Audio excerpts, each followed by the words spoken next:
Hello, শুভ নববর্ষ। এই যে তোমাদের বলেছিলাম না যে বিকেলে আবার রেডি হতে হবে, দেখো এখন আবার সেই মতো রেডি হয়ে নিচ্ছি, কারণ এখন দেখতে যাব চড়ক পুজো।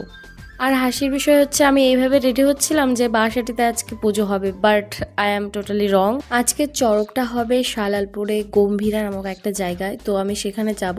আর একটা মজাদার বিষয় হচ্ছে সেখানে হেঁটে হেঁটে যেতে হয়, মানে অনেকটা পথ হেঁটে হেঁটে যেতে হবে। ওই যে দেখো ওইখানে হচ্ছে, আর আমরা এদিকে হাঁটতে শুরু করে দিয়েছি।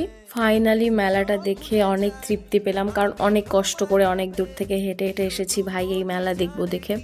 আর অনেকেই হেঁটে হেঁটে আসে বেশিরভাগ। আর আমার কি মনে হয় জানো তো, যে এখানে প্রত্যেকটা মেলায় না একটা আলাদা করে অনুভূতি ছেড়ে যায়, একটা আলাদা চিহ্ন ছেড়ে যায়, আর একটা আকর্ষণও ছেড়ে যায়, যার কারণে পরের বছর আসার জন্য উদগ্রীব থাকি আমরা।